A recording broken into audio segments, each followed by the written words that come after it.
August Heat. Excerpt. August Heat is a chilling short story written by W.F. Harvey. It is a narrative of premonition, and the brooding terror of twilight and the unseen. I have had what I believe to be the most remarkable day in my life, and while the events are still fresh in my mind, I wish to put them down on paper as clearly as possible. Let me say at the outset that my name is James Clarence Withencroft. I am 40 years old, in perfect health, never having known a day's illness. By profession I am an artist, not a very successful one, but I earn enough money by my black and white work to satisfy my necessary wants. My only near relative, a sister, died 5 years ago, so that I am independent. I breakfasted this morning at 9, and after glancing through the morning paper I lighted my pipe and proceeded to let my mind wander in the hope that I might chance upon some subject for my pencil. The room, though door and windows were open, was oppressively hot, and I had just made up my mind that the coolest and most comfortable place in the neighborhood would be the deep end of the public swimming bath, when the idea came. I began to draw. So intent was I on my work that I left my lunch untouched, only stopping work when the clock of St. Jude's struck 4. The final result, for a hurried sketch, was, I felt sure, the best thing I had done. It showed a criminal in the dock immediately after the judge had pronounced sentence. The man was fat, enormously fat. The flesh hung in rolls about his chin, it creased his huge, stumpy neck. He was clean-shaven, perhaps I should say a few days before he must have been clean-shaven and almost bald. He stood in the dock, his short, clumsy fingers clasping the rail, looking straight in front of him. The feeling that his expression conveyed was not so much one of horror as of utter, absolute collapse. There seemed nothing in the man strong enough to sustain that mountain of flesh. I rolled up the sketch, and without quite knowing why, placed it in my pocket. Then with the rare sense of happiness which the knowledge of a good thing well done gives, I left the house. I believe that I set out with the idea of calling upon Trenton, for I remember walking along Lytton Street and turning to the right along Gilchrist Road at the bottom of the hill where the men were at work on the new tram lines. From there onwards I have only the vaguest recollection of where I went.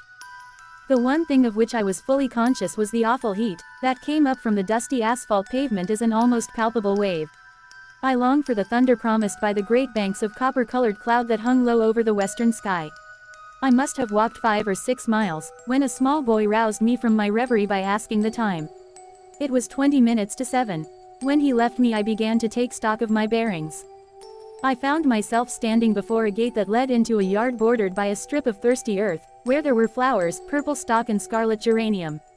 Above the entrance was a board with the inscription, C.H.S. Atkinson, Monumental Mason, Worker in English and Italian Marbles.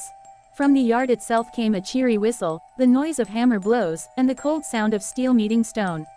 A sudden impulse made me enter.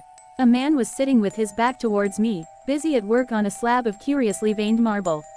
He turned round as he heard my steps and I stopped short. It was the man I had been drawing, whose portrait lay in my pocket. He sat there, huge and elephantine, the sweat pouring from his scalp, which he wiped with a red silk handkerchief. But though the face was the same, the expression was absolutely different.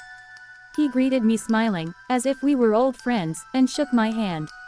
I apologized for my intrusion. Everything is hot and glary outside, I said. This seems an oasis in the wilderness. I don't know about the oasis, he replied, but it certainly is hot as hell. Take a seat, sir. He pointed to the end of the gravestone on which he was at work, and I sat down. That's a beautiful piece of stone you've got hold of, I said. He shook his head. In a way it is, he answered. The surface here is as fine as anything you could wish, but there's a big flaw at the back, though I don't expect you'd ever notice it. I could never make really a good job of a bit of marble like that. It would be all right in the summer like this, it wouldn't mind the blasted heat. But wait till the winter comes. There's nothing quite like frost to find out the weak points in stone. Then what's it for? I asked. The man burst out laughing. You'd hardly believe me if I was to tell you it's for an exhibition, but it's the truth. Artists have exhibitions. So do grocers and butchers, we have them too. All the latest little things in headstones, you know. He went on to talk of marbles, which sort best withstood wind and rain, and which were easiest to work, then of his garden and a new sort of carnation he had bought. At the end of every other minute he would drop his tools, wipe his shining head, and curse the heat. I said little, for I felt uneasy. There was something unnatural, uncanny, in meeting this man.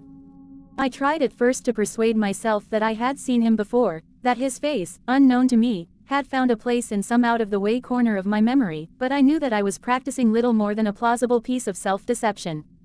Mr. Atkinson finished his work, spat on the ground, and got up with a sigh of relief. "There, what do you think of that?" he said, with an air of evident pride. The inscription which I read for the first time was this: "Sacred to the memory of James Clarence Whitencroft. Born Jan. 18, 1860. He passed away very suddenly on August 20, 190. In the midst of life we are in death." For some time I sat in silence. Then a cold shudder ran down my spine. I asked him where he had seen the name. "Oh, I didn't see it anywhere," replied Mr. Atkinson. "I wanted some name, and I put down the first that came into my head." "Why do you want to know?" "It's a strange coincidence, but it happens to be mine." He gave a long, low whistle. "And the dates? I can only answer for one of them, and that's correct." "It's a rum go," he said, but he knew less than I did. I told him of my morning's work.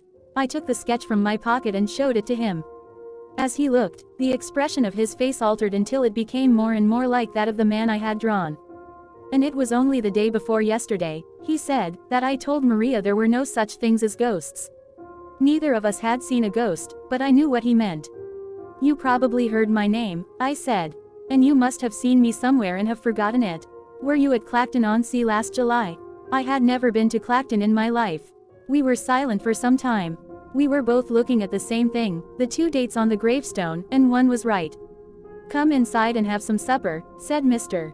Atkinson. His wife was a cheerful little woman, with the flaky red cheeks of the country bred. Her husband introduced me as a friend of his who was an artist. The result was unfortunate, for after the sardines and watercress had been removed, she brought out a Doré Bible, and I had to sit and express my admiration for nearly half an hour. I went outside, and found Atkinson sitting on the gravestone smoking. We resumed the conversation at the point we had left off. "You must excuse my asking," I said, "but do you know of anything you've done for which you could be put on trial?" He shook his head. "I'm not a bankrupt, the business is prosperous enough. 3 years ago I gave turkeys to some of the guardians at Christmas, but that's all I can think of. And they were small ones, too," he added as an afterthought. He got up, fetched a can from the porch, and began to water the flowers. "Twice a day regular in the hot weather," he said, "and then the heat sometimes gets the better of the delicate ones. And ferns, good Lord! They could never stand it." "Where do you live?" I told him my address. "It would take an hour's quick walk to get back home." "It's like this," he said. "We'll look at the matter straight. If you go back home tonight, you take your chance of accidents. A cart may run over you, and there's always banana skins and orange peel, to say nothing of fallen ladders." He spoke of the improbable with an intense seriousness that would have been laughable 6 hours before. But I did not laugh. "The best thing we can do," he continued, "is for you to stay here till 12 o'clock. We'll go upstairs and smoke, it may be cooler inside." To my surprise I agreed. We are sitting now in a long, low room beneath the eaves. Atkinson has sent his wife to bed. He himself is busy sharpening some tools at a little oilstone, smoking one of my cigars the while. The air seems charged with thunder. I am writing this at a shaky table before the open window. The leg is cracked, and Atkinson, who seems a handy man with his tools, is going to mend it as soon as he has finished putting an edge on his chisel. It is after 11 now. I shall be gone in less than an hour. But the heat is stifling. It is enough to send a man mad.